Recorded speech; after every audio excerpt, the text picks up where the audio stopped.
성경 사도행전 26장 15절에서 18절을 찾겠습니다.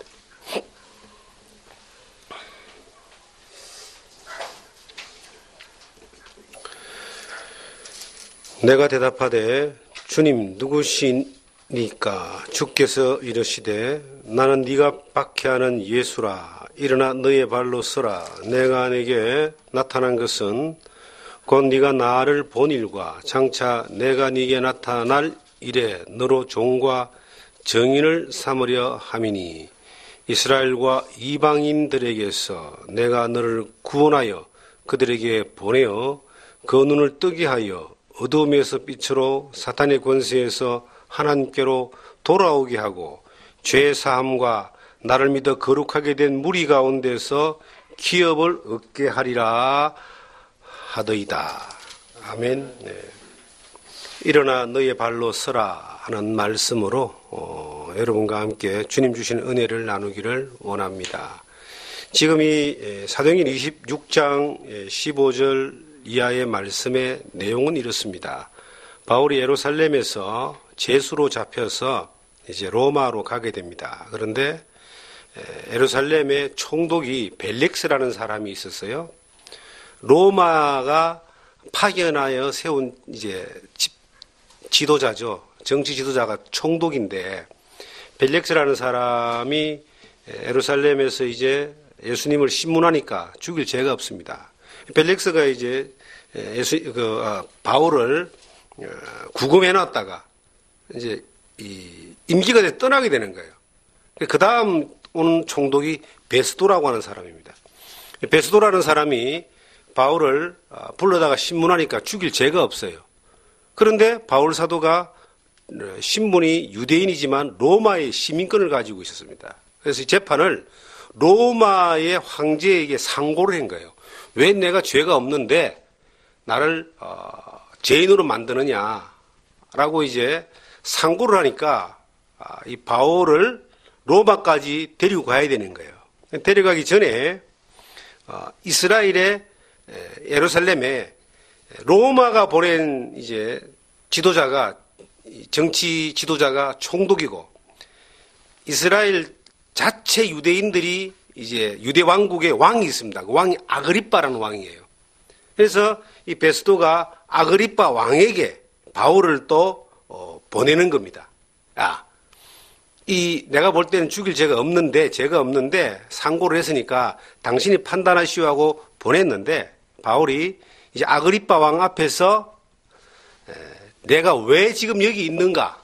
무엇 때문에 당신들에게 잡혀가지고 로마로 재판을 받으러 가야 되는가를 지금 설명하는 내용이 사도행전 26장의 내용입니다.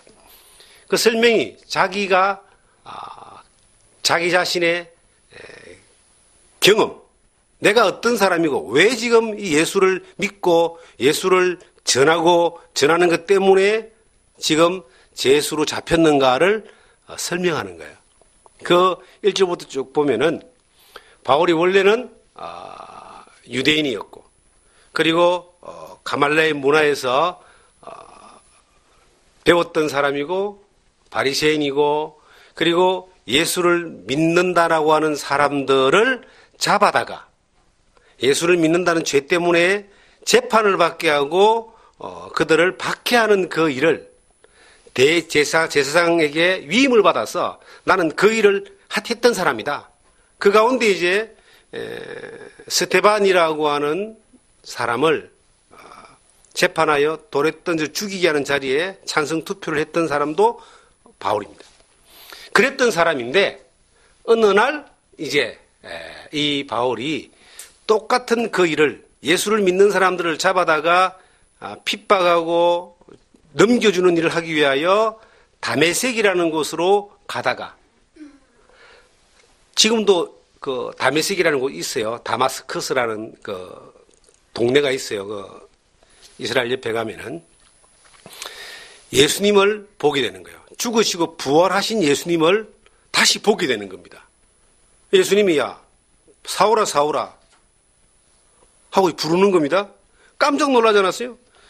바울이 원래 이름이 예수님 믿기 전에는 사울이라는 이름을 가지고 있었습니다. 예수 믿고 난 뒤에 바울이라는 이름으로 이제 이름이 바뀌는데, 지금 본문 읽었던 내용의 14절을 보시면 이런 말이 나옵니다. 우리가 다 땅에 엎드려 내가 소리를 들으니 히브리 말로 이르되 사오라 사오라 네가 어찌하여 나를 핍박하느냐 가시체를 뒷발질하기가 네게 고생이니라. 야 사오라 사오라.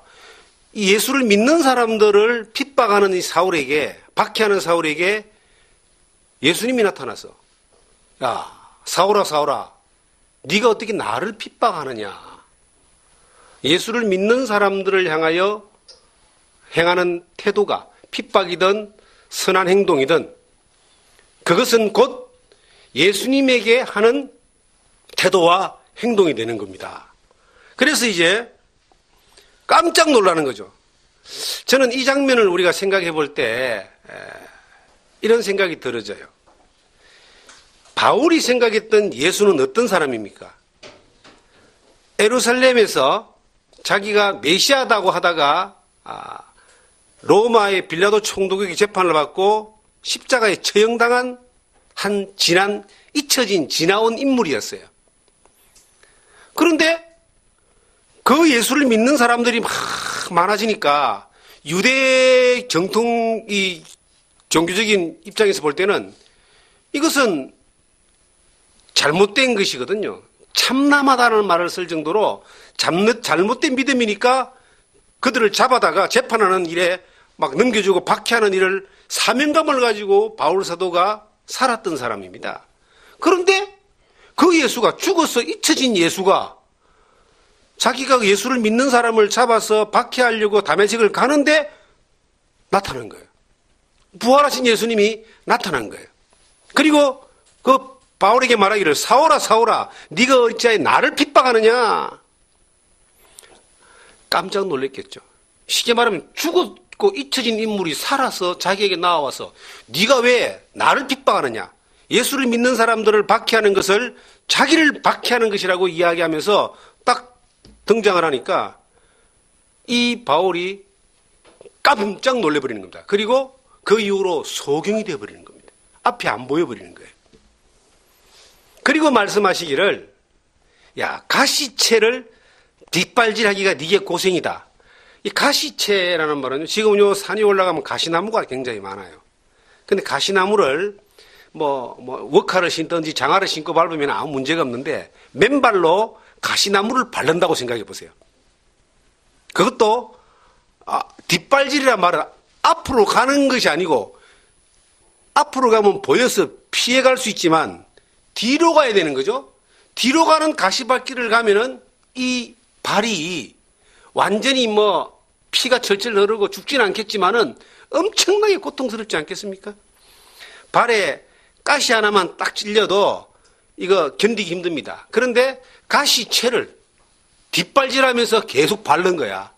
그러면 이거는 마치 뭐와 같으냐면은 자기가 어디로 가고 무엇을 하는지 모르고 힘쓰고 애쓰고 용쓰는데 그 순간순간마다 피가 흐르고 고통이 당하고 고생하는 걸 이야기하는 거예요.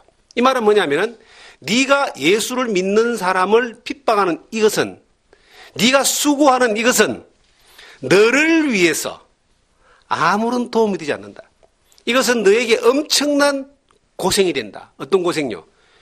뒷발질하면서 가시채를 밟는 것만큼의 의미도 없고 그리고 보람도 없고 그냥 피만 흘리고 고생만 하는 것이지 너 자신을 위해서도 아무런 위기 없고 네가 믿는 하나님 앞에서 볼 때는 더 엄청난 고생이다.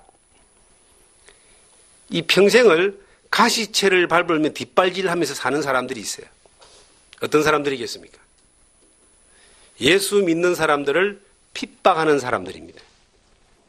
지금 이제 우리가 사는 이 시대는, 우리가 지금 사는 대한민국 이 시대는, 또 우리가 사는 이 시대적인 상황에서는 예수를 믿는 것 때문에 핍박을 당한다는 말이 이해가 잘 안 될 겁니다. 제가 38년 전에 예수를 믿었습니다. 1980년도에 예수를 믿기 시작했는데 그때만 해도 제가 예수를 믿을 때 개인적으로 엄청난 핍박이 있었습니다. 아무도 예수를 믿는 사람이 없었으니까 집안에. 유교적 사고를 가지고 불교적 신앙을 가지고 미신적인 그런 생활 가운데서 살아가는 사람들에게 예수가 그리스도고 하나님만을 믿어야 되고 예수님만을 믿어야 된다라고 이야기했을 때 가족이나 일가나 친척들이 핍박을 해왔습니다. 왜냐하면 제사도 지내야 되고 시제도 지내야 되고 전통 명절도 지켜야 되고 문화가 다 그랬기 때문에. 근데 지금 이 시대는요, 예수를 믿는다는 것 때문에 핍박받는 일이 우리 시대에 별로 없습니다. 보편적인 종교가 되어졌습니다. 사회에 어떤 좋은 영향을 미치는 인식을 가지는 종교가 되어졌습니다. 이게 불교보다 더 많은 기독교 인구를 지금 우리나라는 가지고 있습니다. 우리 시대도 이해가 안 되잖아요. 그런데 저 위에 북한을 가봅시다. 북한을 가보면은 예수를 주님으로 구주로 믿고 고백하면은 이거는 바로 그 아오지 탄광행입니다. 정치범 수용소로 가게 돼 있어요. 왜냐하면은 이 공산주의란 자체는 신을 인정하지 않습니다. 하나님을 인정하지 않습니다. 그 체제와 사상이 신이고 종교입니다. 그보다 좀 더 심한 곳이 사우디아라비아나 이라크나 이런 곳입니다. 특별히 사우디아라비아가 세계에서 기독교 박해국 2위입니다. 1위가 북한이고 2위가 사우디아라비아입니다. 사우디아라비아는 해교국가라 그러죠. 교회가 있을 수도 없고 성경을 소지하는 것만으로도 그 나라에서 추방됩니다. 성경을 소지했다. 공항에 들어가는데 그 짐을 검색하는데 성경이 나왔다. 입국을 못합니다. 그리고 포교, 전도, 선교 만약에 이걸 했다 그러면 재판을 받습니다. 자국인이 만약에 그렇게 했다 바로 사형시켜버립니다. 근데 그러한 사람들은 어떤 마음으로 할까요? 그렇게 하는 것이 자기들의 신념과 이념과 종교적으로 볼 때 옳다고 믿기 때문에 그렇게 하는 거예요. 지금부터 2000년 전에 바울이 그렇게 했단 말이에요. 예수를 믿는 사람을 잡아다가 죽이고 재판에 넘기고 박해하는 것이 그것이 자기가 하는 하나님을 섬기는 가장 잘하는 일이라고 생각을 했습니다. 그런데 그렇게 하는 모든 행위가 가시채를 뒷발질하는 것 같은 거예요. 그 수고와 노력과 그 모든 열정이 결국은 자기를 망치고 그것도 언제까지 영원히 멸망으로 갑니다. 그것이 네가 지금 하고 있는 일이다. 그 고생을 왜 하냐? 이렇게 이제 예수님이 말씀해 준 거예요. 그리고 이제 다메섹에서 그가 예수님을 딱 만나고 난 이후에 눈이 딱 멀어버리거든요. 나중에 이제 아나니아라는 사람이 눈을 이제 띄워주게 됩니다. 예수님 보내가지고 성령으로 인하여 눈을 띄워주게 되는 사건이 이제 사도행전 7장, 8장, 9장 넘어가면은 이제 이 지금 방금 설명한 내용들이 쫙 사건적으로 전개가 되고 있습니다. 그리고 이제 그 다음 절에 본문의 말씀이 15절의 말씀이 그 예수님을 만나고 난 뒤에 예수님이 그에게 뭐라고 했느냐면은 15절을 보시면 내가 대답하여 주님 누구십니까? 주께서 이르시되 나는 네가 박해하는 예수라. 아니 내게 지금 오셔서 말씀하시는 당신은 누구십니까? 내가 알고 있는 예수는 이미 얼마 전에 예루살렘에서 십자가에 못 박혀 죽었다라고 그렇게 알고 있는데 왜 지금 내게 오셔서 말씀하시는 당신은 누굽니까? 이렇게 물어보니까 네가 핍박한, 네가 박해하는 예수다. 얼마나 놀랬겠습니까?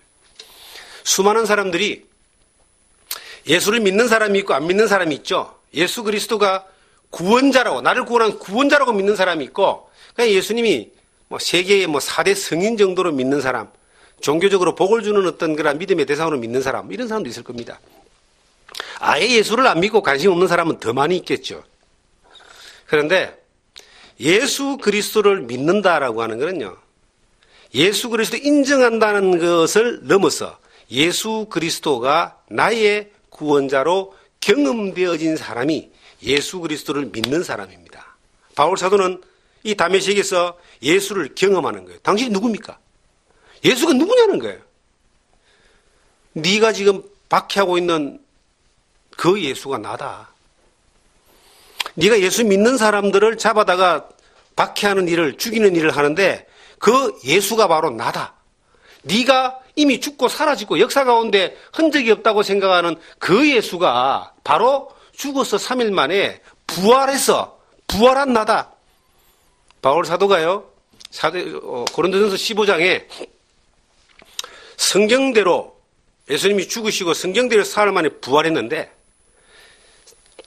베드로에게 보이고 10대 사도들에게 보이고 500의 형제에게 보여지고 부활한 모습을 본 사람들을 증언하면서 마지막에 만삭되어지지 못하여 태어난 나와 같은 사람에게도 부활하신 예수님이 보여줬다라고 바울 사도가 증언을 합니다.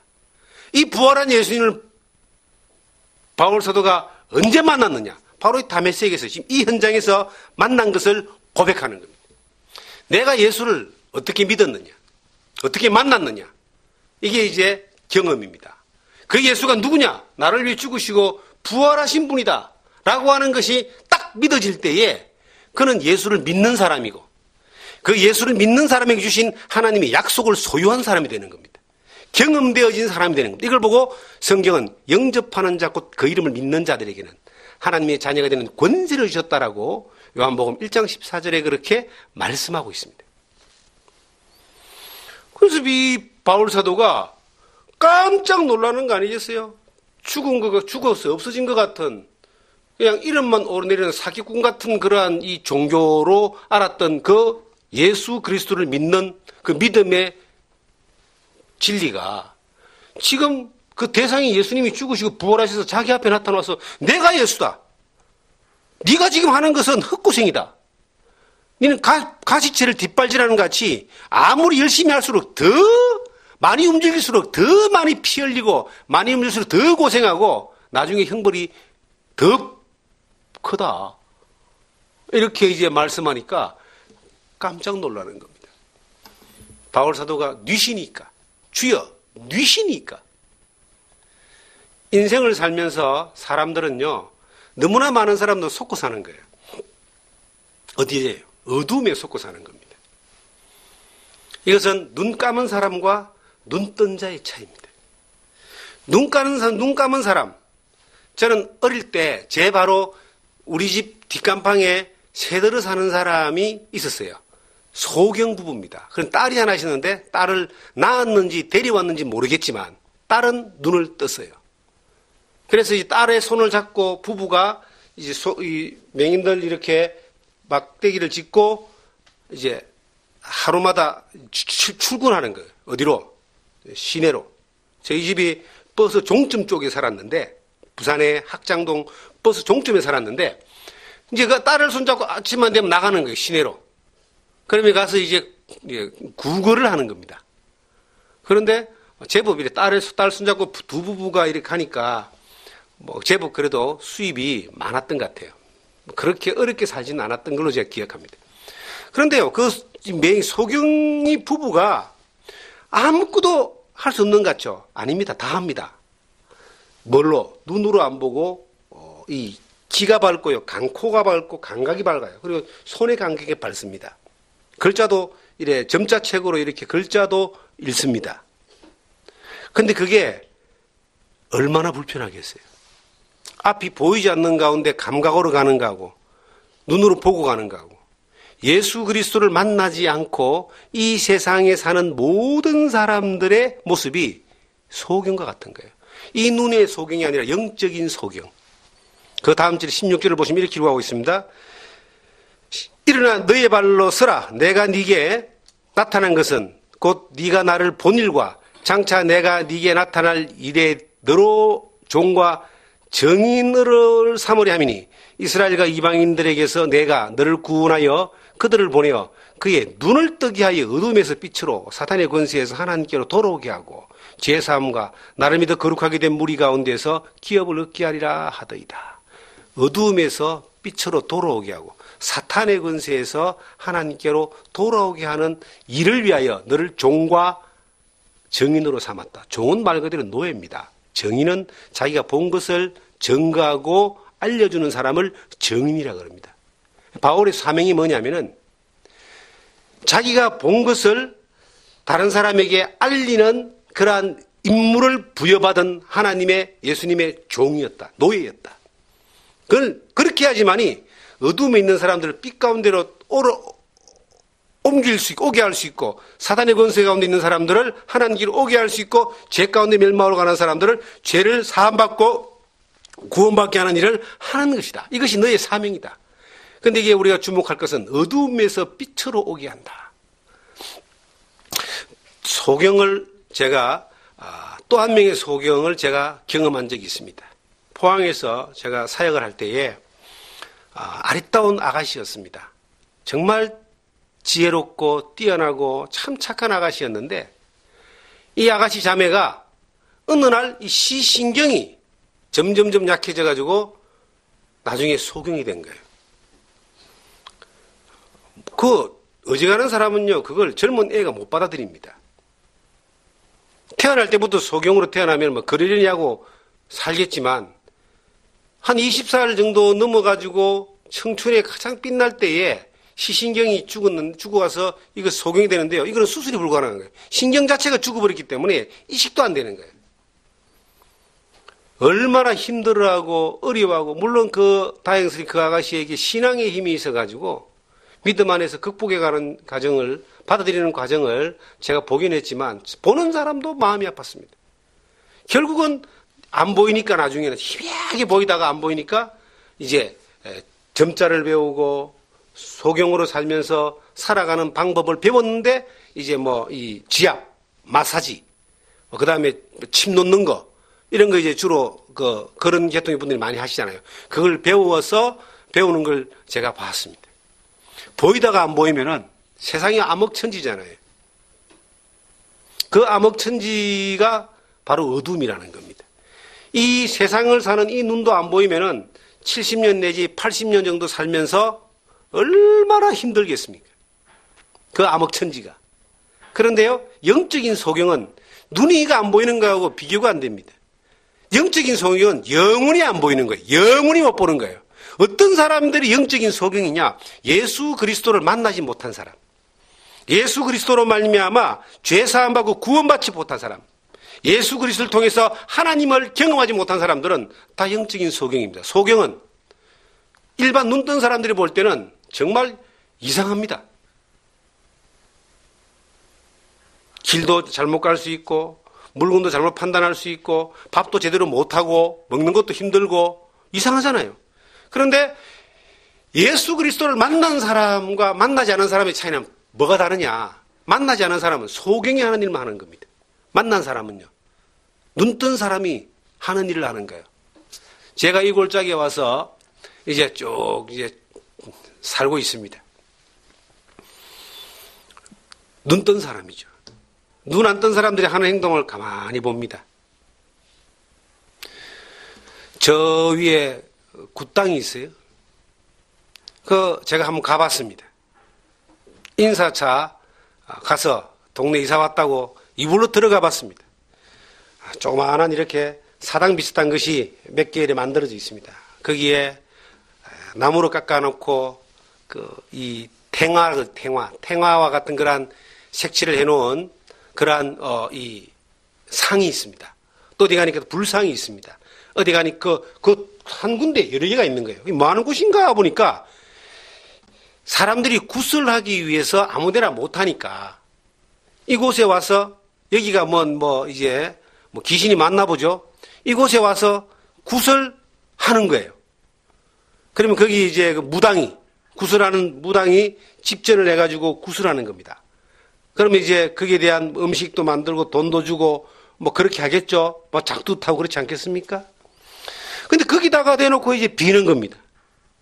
산신 같은 사람을 만든 생선으로 만들어진 나무로 깎아 놓은 거, 저기는 돌로 만들어 놓은 거, 저쪽에는 금 같은 불상으로 만들어 놓은 거.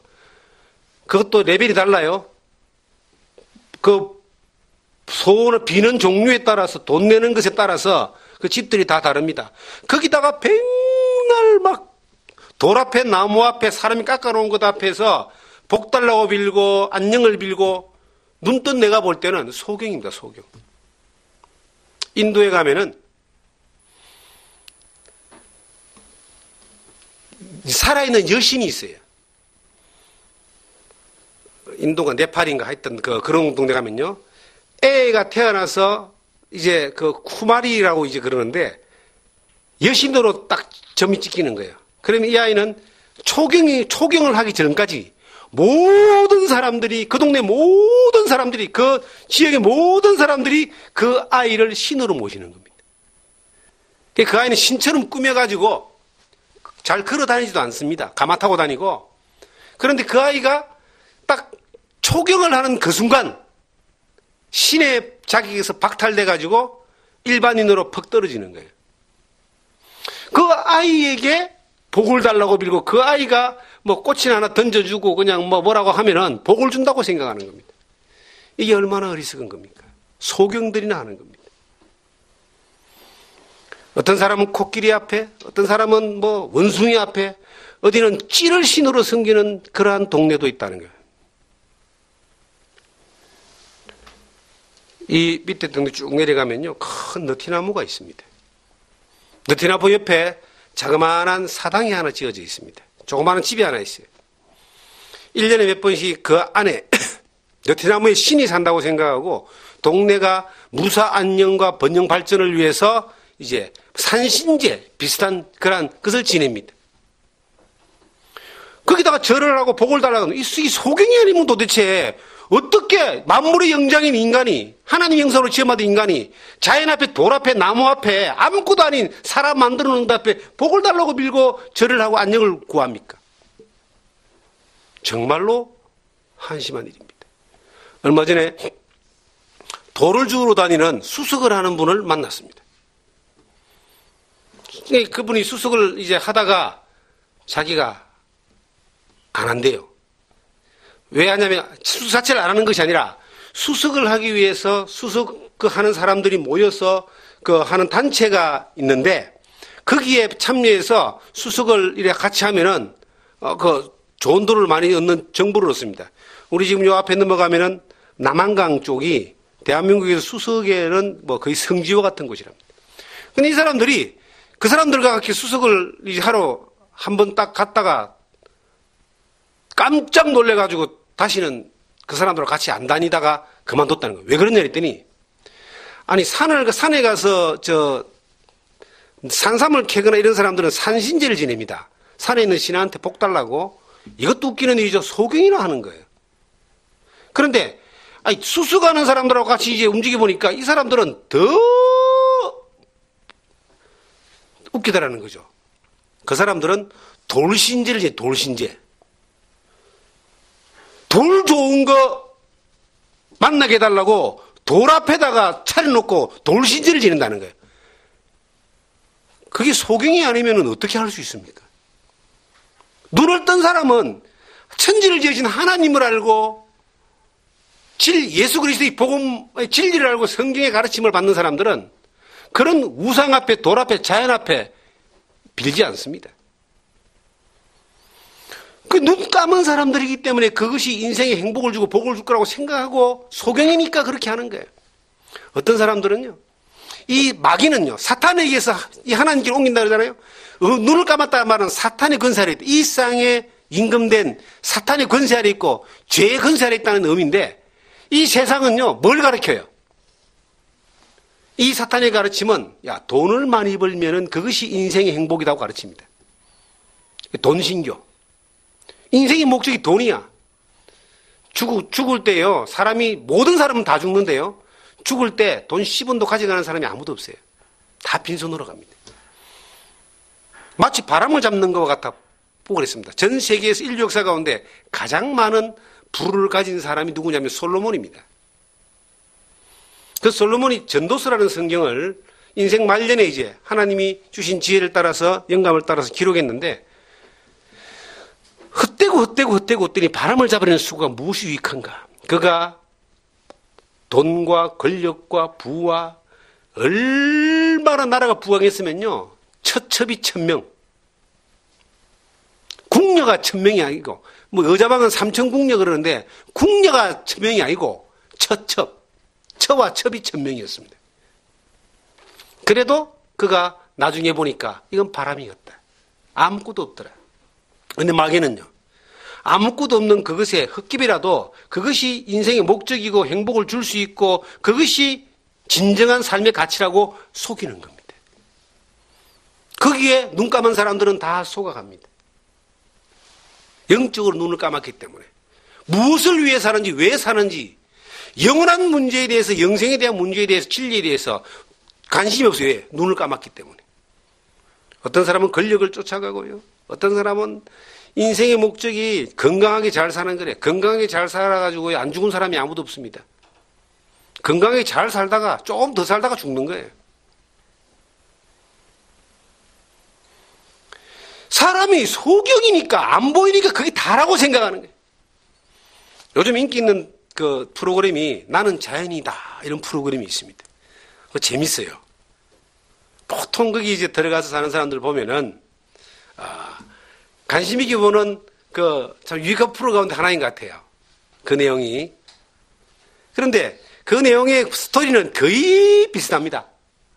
세상에 살다가 이제 상처받은 사람, 실패한 사람, 몸 아픈 사람, 그리고 힘겨운 사람들이 이제 산으로 들어가는 겁니다.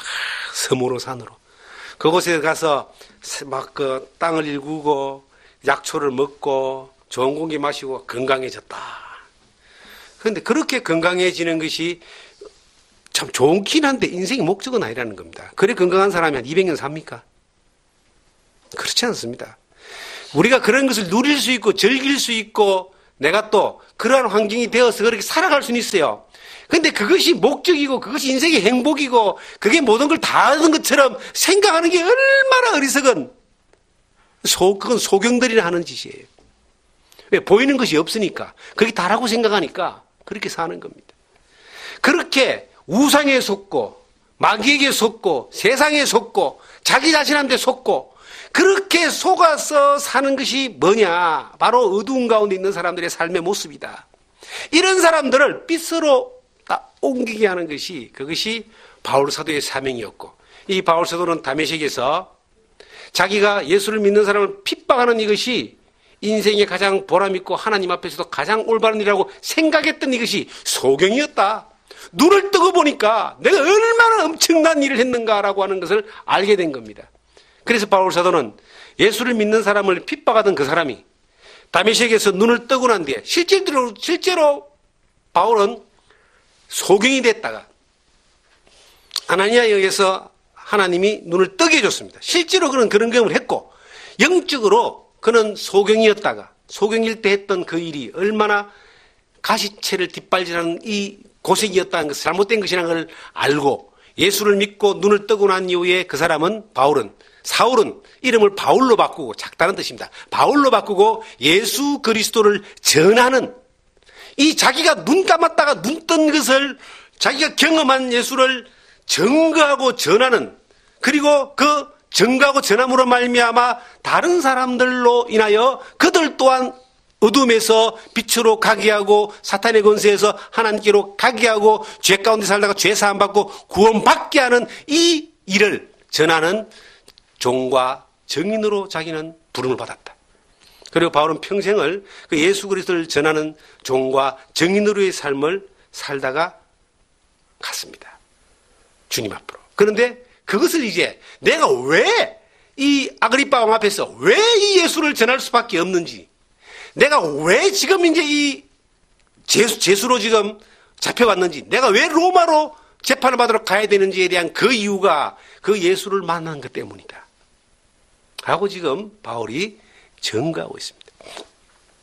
저는 이 동네 와서 이제 보면서 사람들이 여러 종류의 모습이 있습니다. 노후를 편안하게 즐기기 위해서 오기도 하고 우상을 섬기기 좋기 자기가 믿는 신을 섬기기 좋으니까 이곳에 들어온 사람들이 있습니다. 굿당이 있고 법당이 있고 절이 있고 절이 또 소규모의 절들이 또 군데군데 또 있어요. 그리고 본인이 무당이라고 하는 어떤 그러한 사람들도 또 몇 사람이 있는 걸 제가 봤습니다. 저는 그들을 가만히 볼 때 어떻게 봅니까? 난 그들을 뭐 적으로 보거나 타도의 대상으로 보지 않습니다. 그저 소경으로 봅니다. 눈을 띄워줘야 되겠구나. 예수 그리스도를 만나게 하는 것만이 눈입니다. 그것뿐만 아닙니다. 인생에 병을 낫기 위해서 온 사람들, 제법 있습니다. 노후를 편안하게 지내기 위해서 이 주변에 온 사람도 있고, 원래 농사를 짓는 사람들이 있습니다. 이 토착민들을 이렇게 보니까 그 가운데 상당히 어떤 미신적인, 아주 미신적인 어떤 그러한 이 의식을 가지고 살아가는 사람들을 많이 보게 됩니다. 그들을 저는 이해합니다. 왜? 눈을 뜨지 않았기 때문이다. 그들에게 눈을 띄워주는 방법이 뭘까? 내가 만난 예수 그리스도. 그들이 예수가 만나지지 않았기 때문에, 예수 그리스도를 경험하지 못했기 때문에 그렇게 살아가는 것은 당연한 것입니다. 그들을 우리가 적대시하고 그들을 우리가 외면하는 것이 아니라 그들과 함께 그들에게 다가가서 그들에게 내가 경험한 예수 그리스도를 만나게 하는 이것이 종과 정인의 사명입니다. 우리가 복음을 전한다라고 하는 것은 내가 알고 있는 것을 알려주는 것이 아니라 내가 경험한, 내가 만난 예수의 기적을 그들에게 전해주는 겁니다. 경험하게 해주는 겁니다. 바울도 예수를 알았죠. 이미 예루살렘에서 재판받고 죽었는데 그 사람, 예수를 믿는 사람들은 예수님 부활했다라고 하더라라고까지 알고 있고, 그게 잘못됐으니까 핍박으로 다녔잖아요. 근데 그가 다메섹에서 예수를 만나고 난 이후에 주여 누시니까? 당신 누굽니까? 내가 네가 핍박하는 예수다. 그 예수를 그가 만나고 난 이후에 그의 인생은 눈 감았다가 뜬 사람이 되었어. 눈 감아 있는 사람들에게, 이 눈 감은 사람, 어둠 가운데 있는 사람들에게 빛으로 가게 하는 길을 보여주고, 사탄의 권세 가운데 속고 사는, 마귀는요, 마귀의 작품의 첫 번째가 거짓말입니다. 요한복음 48장 41절에 보시면 마귀는 처음부터 거짓말장이요 거짓의 압이라고 기록되어 있어요. 그러니까 사람들을 전부 속이는 거야. 하나님을 믿지 못하게 하고 예수 그리스도를 믿지 못하게 하고 진리 안으로 가지 못하게 하기 위해서 온갖 방법으로 사람들을 속이는 겁니다. 사람들이요, 한때 예수를 믿었던 사람이 어저께 그런 이야기 아내하고 그런 대화를 나누면서 자기 아는 사람 중에 한 사람이 한때 예수를 믿고 교회의 피아니스트였대요. 근데 지금 불교를 믿는데요. 불교도 뭐 요즘 현대 불교라고 하는 그런 불교를 이제 믿는다. 그러면서 대화 중에 그 이야기가 나왔대요. 도대체 어떻게 예수를 믿다가 교회를 다니다가 피아노 반주까지 하다가 그렇게 교회하고 등을 돌리고 불교를 믿게 됐어요? 이렇게 물어봤대요. 그랬더니 그분의 입에서 나오는 말은 교회에서 못 볼 것을 너무 많이 봐가지고 자기는 충격받고 염증을 느껴서 교회를 안 나가게 됐다. 그 얘기를 들을 때 참 안타까운 건 뭐냐면요, 그가 정말 예수 그리스도를 개인의 주님으로 만났다면, 그가 예수 그리스도를 믿고 어두움에서 벗어나서 눈을 떴던 경험이 있는 사람이라면, 비록 내가 이해하지 못하는 일이 내가 있는 곳에서 일어나는 것들을 본다 할지라도 그 사람들에 대해서 실망하고 그 어떤 조직과 공동체에 대해서 마음이 다쳐도 그가 믿는 하나님과 그를 구원한 예수 그리스도에 대하여 믿음을 저버리지 않는다는 겁니다. 예수 그리스도에 대한 믿음 때문에 바울 사도는 고난과 핍박을 당하고 순교까지 당했지만 그것을 기쁨으로 여기고 감사하며 이 땅에서 잠깐 받는 고난보다 장차 올 영광스러운 영광을 바라보면서 주님을 바라보면서 그 길을 갔습니다. 안타깝게도 우리 주변에 많은 사람들이 예수를 믿다가 안 믿는 사람들이 있습니다. 물론 다른 종교를 믿는 사람도 있겠지만 예수를 믿다가 안 믿고 그냥 교회도 안 나가고 그냥 집에 계신 분들이 계십니다. 마음속에 하나님 믿는다 그래요. 그런데 그분들에게 물어보세요. 하나님이 그에게 실망을 시키고 예수님이 그에게 실망을 시켰는지? 전혀 그렇지 않습니다. 저는 42년 동안 예수를 믿고 진리 안에 살아오면서 한 가지 변하지 않는 고백은 뭐냐면은 하나님은 한 번도 나를 실망시키거나 나에게 잘못한 게 없다는 겁니다. 나는 수없이 많이 하나님을 실망시키고 잘못했지만 하나님은 한 번도 그런 적이 없습니다. 약속을 어기거나 거짓말하거나 나를 힘들게 하거나 까닭없이 나에게 고통을 주거나 그러지 않았습니다. 도리어 너무너무 오래 참으시고 너무너무 사랑하시고 너무너무 하나님이 나에게 그 간섭을 은혜 가운데 간섭하셔서 늘 기다리고 바른 길로 이끌어주며 나를 이금 진리 안으로 생명 안으로 살아가도록 그렇게 다듬어 주셨습니다. 목자가 되셨어요. 그런데 왜 우리가 이 교회와 하나님을 향하여 그 믿음을 향하여 믿음 가운데서 실망하고 주저앉느냐는 겁니다. 그것은 자기가 경험한 예수가 없기 때문입니다. 자기를 위해서 그분이 뭘 해주는가에 대한 경험이 없기 때문입니다. 그분을 만난 적이 없기 때문입니다. 그분이 나에게 어떤 분인가에 대하여 잘 모르기 때문입니다. 그러니까 내게 필요하고 위로받는 대상으로 그분을 따르다가 충격이 오고 데미지를 입으면은 그걸 버릴 수 있는 거예요. 왜? 경험한 것이 없기 때문에. 자기를 위해서 예수님이 어떤 무엇을 해줬는지, 어떤 관계를 맺었는지, 어떤 기억이 나타났는지, 어떤 능력이 나타났는지 경험한 게 없기 때문입니다.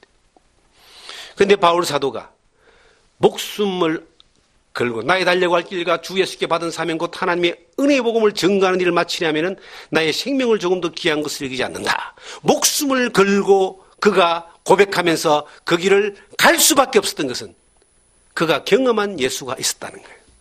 그가 만난 예수가 있었다는 겁니다. 그것이 있기 때문에 수많은 어려움과 힘겨움과 고난과 박해와 죽음의 위협과 못 볼 꼴, 볼 꼴, 보는 것과 앞에 있는 사람의 배신과 위협과 수많은 것들을 보았어도 그 예수를 바라보며 가는 거예요. 바울이 얼마나 힘들었는 줄 아십니까? 그는요, 동족에게 핍박을 당하고 자기 친구에게 배신을 당하고 교회 안에 있는 사람들에게 뒤통수를 맞고 거짓 형제의 위협과 이래 놓습니다. 예수를 전하고 믿는 그 종과 사안의 사명을 다하는 것 때문에 그는 굶주리고 매 맞고 옥에 갇히고 채찍에 맞고 40에 하나 감한 매를 사형수들이나 맞는 매를 수없이 맞고 그렇게 했지만 그는 그것 때문에 실망하고 하나님을 외면하고 믿음을 떠난 것이 아니라 그럼에도 불구하고 자기가 경험한 예수 그리스도를 믿는 믿음과 그가 내게 주신 사명을 감당하기 위하여 종과 사환의 정인의 일을 감당하는 데에 사명을 멈추지 않았습니다. 나는 목회자들도 이래 쭉 봅니다. 제가 목회자들을 가르치고 또 제자 삼고 가르치고 세우고 했던 일들을 계속해왔고 지금도 하고 있습니다. 그런데 어떤 사람을 하나님이 지속적으로 쓰느냐면요, 주님과 관계가 주님을 경험했던 사람만이 어려움을 이기고 갈 수 있습니다. 주님의 부름, 주님과의 만남과 부름과 사명이 주님 앞에서 확실하게 되어진 경험이 있는 사람은 어떤 상황이라도 주님의 이끄심을 따라서 그분의 사명을 따라 가지만 그것이 없는 사람이 있어야 안타깝게도 열정이 있고 지혜가 있고 지식이 있고 또 어떤 환경이 되어져 가지고 신학을 하고 안수를 받고 그리고 이 복음을 전하는 일을 하나님 일을 한다는 일을 하는 사람들이 있습니다. 그런데 그 사람들에게는 조금 어렵고 힘들고 배고프고 오해당하고 공격당하고 핍박당하면요 그냥 안 해요. 목사로 세워져서 목회를 안 하는 사람이 목사로 세워져서 목회를 하는 사람만큼 지금 숫자가 많습니다. 어려우니까 안 되고 못하고 힘드니까 못하고 밥벌이가 안 되니까 못하고 자식 키우니까 안 되고 돈 들어가니까 안 되고 몸 아프니까 안 되고 환경이 안 되니까 안 되고 누구 때문에 상처받아서 안 되고 그런 사람 좀 많이 알고 있습니다. 그런데 그 환경의 문제가 아니라 그가 정말 만난 예수가 있느냐 그리고 그에게 사명을 주신 그 예수가 지금도 살아계시냐 그리고 그의 가치관이 이 땅에 눈 감은 사람들처럼 이 땅에 살아가는 것이 다냐 아니면 눈 뜬 사람으로 영원한 것을 바라보면서 나아가는 사람이냐. 히브리서 11장에 보시면은 믿음은 바라는 것들의 실상이요 보지 못하는 것들의 증거라 그랬습니다. 바라는 것들에 대하여 반드시 믿음은 실상입니다. 보이지 않지만 증거가 있습니다. 그 증거를 따라서 약속으로 갔을 때에 수많은 믿음의 사람들이 약속은 받았지만은 발을 디디고 간다는 것은 굉장히 위험한 거였어요. 이 아브라함은 갈 바를 알지 못하고 갔다. 갈 바를 알지 못했는데 갈 곳은 알았어요. 가나안 땅이라는 것을 알았지만 갈 바를 몰랐다는 말은 어디로 가는지 몰랐다는 거예요. 가라는 곳은 알았지만 어디로 가는지 몰랐다. 그러니까 가자는 대로 간 거예요. 가자는 대로 가보니까 가나안 땅에 갔어요. 우리 신앙도 마찬가지입니다. 하나님이 내게 말씀하신 것이 눈에 안 보일 때가 있습니다. 주님이 내게 명령하신 것이 천지를 지으신 그 창조주이신 주님이 내게 명령했다면 그 명령은 반드시 되는 거예요. 그런데 내가 볼 때는 안 되는 것 같아. 그런데 안 되는 것 같으니까 못 가는 거예요. 근데 주님이 만약에 가라고 했다면 가보면 되어 있습니다. 신앙의 짧은 여정을 제가 살았습니다만 한 40여 년 주 안에서 이렇게 살아오다 보니까 하나님은 그 약속하신 말씀과 하나님의 이루시고자 하는 그러한 이 뜻은 절대로 변하지 않는다. 하나님은 변함도 없으시며 야고보서 1장에 나오는 말씀이죠. 그분이 변함이 없다는 것은 그분이 말씀하신 것이 변함이 없다는 것입니다. 그분이 약속하신 것이 변함이 없다는 거예요. 인간이 자꾸 변하는 거야. 이 사람은 생각하는 갈대란 말이 있잖아요. 뿌리가 깊이 있는 갈대가 바람이 오른쪽으로 오면 오른쪽으로 휙 지나가고 왼쪽으로 오면 왼쪽으로 휙 지나가잖아요. 시류에 따라 바람에 따라서 계속 방향을 바꾸어서 생각하려고 하니까 이게 정함이 없다 그랬죠. 두 마음을 품은 사람은 정함이 없다. 마음을 한 군데만 딱 품어버리는 겁니다. 오직 예수 그리스도에게. 오직 하나님에게. 그분이 내게 나를 살리시고 구원하신 그분이 내게 보여주신 것은 이것은 100년 잘 사는 것도 아니고 1000년 잘 사는 것도 아니고 영생을 얻는 겁니다. 내가 내게 영생을 주는 영혼이 멸망치 아니할 터요. 영원한 생명을 약속하시고 영원한 이 생명을 보장하셨는데 내가 이 땅에 살며 살아가는 모든 삶 가운데서의 그 삶의 모든 순간도 그분이 나를 든든하게 붙드시고 인도하시지 않겠느냐. 인도하십니다. 천지 모든 만물을 지으신 하나님 앞에 지혜를 구하면요. 지혜가 옵니다. 제가 여기 살면서 참 재밌는 걸 배워요. 이 동네에 어쨌든 복음을 전해야 됩니다. 그러기 위해서 이 시골 이 동네 안에서 좋은 소문이 나야 되고요. 좋은 소문을 억지로 내려고 애쓸 필요는 없지만은 나쁜 이미지를 주려고 애쓸 필요는 없습니다. 지금 이 봄에 많은 일에 이 주변에 지금 저희 터 안에 터 밖에 많은 나물들이 나옵니다. 뭐 자란 두루, 엄나무, 가시오가피 이런 것들 땅에도 많이 나옵니다. 몰라서 못 따죠. 그런데 이제 예를 들어 두릅을 이제 막 넣을 때입니다. 조금 이제 더 크면은 이게 좀 맛있을 것 같아서 요만할 때, 조그만할 때 한 3cm나 5cm 나왔을 때 하루 더 기다렸다가 내가 따야 되겠지 하고 기다리고 있는데 어떤 사람이 싹 가서 싹 따가 지나갑니다. 보니까 동네 사람이에요. 어떻게 하면 되겠습니까? 우리가 소망이 땅에 있는 사람, 땅에만 있는 사람 같으면요. 당장 부르든지 수습시키든지 따지든지 해야 될 겁니다. 그런데 우리는 소망이 하늘에 있습니다. 어두운 가운데 있는 사람들을 빛 가운데로 인도해야 되는 책임이 있습니다. 그게 종이고 그게 정인입니다. 그러면 속은 좀 불편하지만 하나님 앞에 어떻게 하면 되겠습니까? 하고 지혜를 구해봅니다. 방법이 하나 딱 떠올랐어요. 싸우면 안 되고 어쨌든 좋은 것 가지고 따지고 뭐 시비 걸고 이러면 안 돼요. 어떤 사람에게 물어봤더니 어떤 분이 그러더라고. 그분도 시골 목회 이제 경험 있는 분인데 지금도 시골 목회하고 계신 분이에요. 며칠 전에 왔다 가셨어요. 한번 이렇게 쉽게 보이면은 끝까지 쉽게 보니까 한번 그냥 세게 한번 나가라 그러더라고. 근데 제가 그 말 듣고 그렇습니까 했는데 세게 나가는 거 뭐 못해서 안 하는 거 아닙니다. 못해서 안 하는 거 아닌데 눈 뜬 사람으로 소경을 인도해야 될 사람으로서 이걸 참을 필요가 있다. 그러면 어떻게 하면 될까? 키워놓고 그냥 계속 따가라고 내버려둘까? 그 정도까지 마음은 안 됩니다, 제가. 그래서 방법을 찾았습니다. 내가 좀 더 일찍 가서 따버리자. 좀 더 일찍 일어나서 좀 더 크기 전에 오늘 아침도 일찍 일어나서 한 바퀴 돌면서 땄습니다. 그랬더니 저희 아내가 하는 말이 너무 작은 걸 따왔잖아요. 내가 이거 안 떠면 오대면 다른 사람이 따가버리는데 안 부딪히고 안 싸우고 그리고 우리가 가진 사명을 할 수 있는 방법이 뭔가 그런 이제 생각이 그런 사소한 문제 가운데서도 지혜를 구하고 그런 생각이 드는 거예요. 여러분과 저는요 바울과 같은 사명을 받았습니다. 어두움 가운데 있는 사람들을 빛 가운데로 이끌어야 됩니다. 그들에게 예수 그리스도의 복음을 전해서 그 생명의 복음으로 말미암아 눈을 띄워줘야 됩니다. 영원한 세계, 영원한 하나님의 그 천국의 소망 가운데 위에 하늘의 소망을 두고 살아갈 수 있는 사람들이 되게 할 수 있도록 그렇게 인도해야 되는 정인의 사명을 가지고 있습니다. 그럼 그 일을 하려면은 우리가 어떻게 해야 될까요? 이것은 우리가 한 번도 바뀌어서는 안 되는 사명입니다.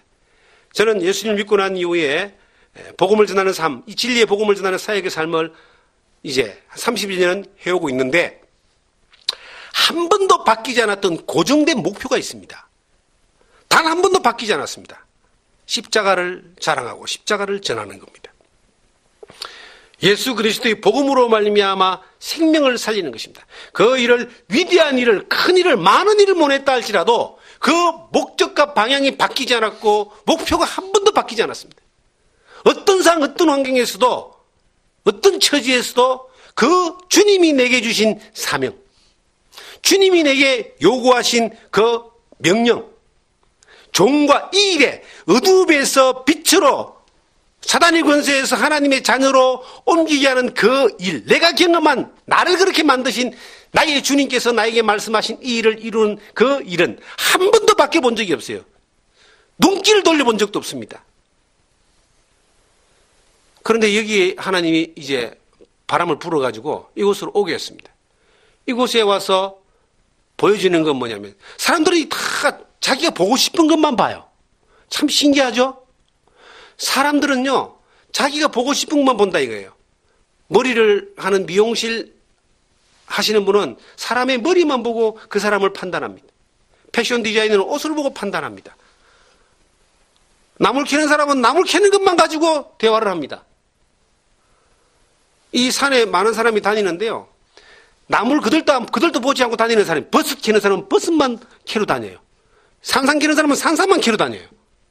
눈에 자기가 보고 싶은 것만 보는 거예요. 영적인 문제도 사람들이 그런 겁니다. 일상적인 삶의 모습도 마찬가지예요. 예수를 믿는 것도 마찬가지예요. 자기가 보고 싶은 것만 봐. 하나님이 나에게 복을 주고 잘되게 하고 하나님이 형통하게 하고 하나님이 나에게 많은 걸 베풀어 주고 이런 대상에 그들만 보면서 예수를 믿고 하나님 믿는 사람들도 있습니다. 많이 있죠. 그런데 저의 눈에는 눈뜬 자로서 소경들만 보입니다. 그들의 눈을 띄워줘야 되는 것이 주님이 나를 구원하신 주님이 나에게 명령하시는 요구하시는 유일한 것이다. 눈 띄워진 그 사람들에게 뜬 눈으로 살아갈 수 있도록 가르치는 겁니다. 그리고 그들로 하여금 또 가서 눈 감은 사람을 눈 뜨게 하는 일을 하게 하도록 그렇게 가르치는 겁니다. 예수님이 베드로를 부를 때도 내가 너를 사람을 낚는 어부가 되게 하리라. 베드로는 고기 낚았는데 평생 고기가 낚는 것이 갈릴리 바닷가에서 고기 낚는 것이 그의 평생의 사명이었고 그의 인생의 목표였고 그의 유일한 소망이었고 그의 인생의 전부였는데 어느 날 그가 갈릴리 바닷가에서 예수님을 만나고 난 이후에 예수님이 그에게 요구하기를 내가 너로 사람을 낚는 어부가 되게 하리라. 그는 그때부터 예수님을 따랐고 결국은 수많은 과정들을 통해서 그는 예수 그리스도의 복음으로 말미암아 잃어진 영혼들을 낚아서 예수님께로 옮기는 사람을 낚는 어부의 역할을 하는 사람이 됐습니다. 그리고 베드로는 베드로전서 후서 그를 통해 기록된 말씀들을 보면 그 또한 썩지 않고 더럽지 않고 쇠하지 않은 영원한 영광 가운데 소망을 바라보면서 잃어진 영혼들을 향하여 이 세상에 썩어지는 것들을 살지 않고 썩지 않는 것들을 위해서 살아가는 하늘의 소망을 두고 살아가는 삶에 대하여 가르치고 증거하고 그리고 복음을 전하고 복음 안의 사람들을 세우는 그러한 일들을 평생에 변하지 않는 사명으로 그렇게 살다가 주님 앞에 갔습니다. 하나님은 우리 각 사람을 맞춤 서비스 하듯이 정확한 손길로 우리를 인도하십니다. 저는 어쩌다가 주님을 만났습니다. 어린 나이에. 어쩌다가 주님을 만나고 난 이후에 주님의 사랑이 너무나 크기 때문에 이 바울 사도가 다메섹에서 주님을 만난 거하고는 비교가 안 되지만 어쨌든 내가 죄악 가운데 헤매고 소망 없이 썩어지는 것들만 위해 살아가다 어느 날 진리의 복음으로 말미암아 예수 그리스도를 주님을 믿고 난 이후에 인생이 바뀌었습니다. 적어도 땅에 있는 것, 썩어지는 것, 잠깐 있다가 사라지는 것들이 얼마나 가치 없는 것인가를 알았고 예수 그리스도로 말미암아 내가 받은 바 된 죄사함과 구원의 은혜, 영원한 생명의 약속이 얼마나 대단한 것이고 잠깐 있다가 사라지는 이 세상, 잠깐 있다가 이 세상을 내가 죽게 되는데 언젠가는 가게 되는데 이 세상 너머에 있는 영원한 세상에까지 영원히 보장되어 있는 생명, 천국, 하나님 나라에 대한 생명뿐만 아니라 그 기업을 하나님의 나라를 상속받는 것뿐만 아니라 잘했다 칭찬받고 멸관을 받을 수 있는 상급을 받을 수 있는 그러한 약속까지 주님이 우리 가운데 말씀하시고 제시하셨는데 이 땅에서 내가 천금을 얻는 것보다 정말 시편 27편에 나오는 말씀처럼 내 평생의 소원이 주의 집에 주의 전에 거하는 것이고 이 세상의 화려한 이 왕궁보다는 주의 집에 문지기로 있는 것이 내가 더욱더 감사하다고 했던 시편 기자의 고백처럼 이 세상에 있는 모든 것들은 솔로몬의 영광도 다 놔주고 가는데 하나도 못 가져가는데 주님 앞에 섰을 때에 나를 위해서 십자가에 피 흘리시고 나를 구원하시고 나를 부르시고 나를 통해서 종과 사안의 그 정인의 삶을 맡기신 그분이 그날 우리가 주님 앞에 섰을 때 만날 때에 그분의 그 칭찬을 정말 그분이 내게 맡긴 사명을 적어도 내가 이 땅에 살면서 부족하지만 그 일을 하고 그 일을 위해 살았고 그 일을 하고 살다가 주님 앞에 섰을 때에 정말 주님이 주시는 그 얼마나 큰 칭찬이 있겠습니까? 천국 가는 것뿐만 아니라 천국 가는 게 그게 금방 갑니다. 이게 오래 안 걸려요. 잠시 잠깐이면 오시리가 오신다 그랬어요. 인생이 얼마나 빨리 가는지 2018년도 벌써 4월 달도 중순입니다. 세월이 너무 빨리 가요. 그러다 보면 우리 주님 앞에 딱 서 있게 될 겁니다. 이 살아가는 세월 동안에 나에게 맡겨진 정말 가장 귀중한 사명이 뭔가? 어저께 어떤 분이 이곳에 와서 부부가 긴 대화를 나누고 갔습니다. 자기는 자기 아버지한테 엄청난 걸 배웠대요. 뭘 배웠습니까? 자기 아버지는 장로입니다. 30대부터 장로를 하셨대요. 평생 그렇게 믿음 안에 살다가 가셨습니다. 그런데 그래서 그분은 아버지가 한 가지를 잘못했다는 거예요. 뭘 잘못했는지 물어보니까 아들이 공부를 너무 잘한 거예요. 아들이 머리가 좋아서 공부를 너무 잘하니까 아들을 키울 때에 서울대학교가 목표였어요. 우리 때는요, 서울대학교 간다면 부산 제가 살았는데 부산 시내에도 그 고등학교에서 서울대학교 갔다 그러면요, 플랜카드가 그 동네 다 걸립니다. 이름까지 딱, 저 아버지 이름도 붙어요. 그 아들이 공부를 잘하니까 서울대 목표를 가지고 공부를 시켰는데, 교회 안 나와도 돼. 공부해야 돼. 그 청소년 시기에 교회를 안 나오고 공부를 시킨 거예요. 서울대학교 갔습니다. 아버지 떠나서 서울에 유학했잖아요. 그러니까 어린 시절에 교회를 안 나가고 공부해야 된다고 저거 장로님이 그렇게 말씀하셔서 그 말씀들에 따라서 공부 잘해서 좋은 대학 가가지고 좋은 대학 생활하면서 또 예배를 드리지 않았습니다. 그리고 직장에 갔습니다. 어떻게 됐겠습니까? 세상적으로 제일 높은 자리까지 올라갔습니다. 그런데요, 그는 신앙도 없습니다. 하나님을 대적합니다. 집안도 하나님을 안 믿습니다. 결혼도 뭐 좋은 사람하고 했지만은 영적으로 볼 때는 안 맞습니다. 결국은 집안에 화목하지 않습니다. 부모 자식 간도 사이가 좋지 않습니다. 형제간도 화목하지 않습니다. 그가 이 세상에 뭐 큰 부를 누리고 권력을 누리고 출세를 하고 많은 명예를 얻었다 할지라도 그게 몇 년 갑니까? 근데 지금 나이가 그 아들도 70이 넘었어요. 남는 게 뭐가 있습니까? 그런데 다행히 그 딸은 옛날 남아 선호 사상이잖아요. 아들은 그렇게 죽자고 공부시킨 딸은 뭐 공부를 좀 못해야 되니까 주일마다 예배를 예당 데리고 가고 같이 그냥 교회 생활을 했습니다. 계속 이어져가지고 지금 뭐 나이가 많이 먹어도 신앙생활하고 남편도 장로고 본인도 권사고 자녀들도 신앙생활 그 믿음 안에 잘하고 있고. 그러니 남는 게 세월이 지나고 난 뒤에 뭘 심었느냐에 따라서 거두는 것은 확연하게 틀린다는 겁니다.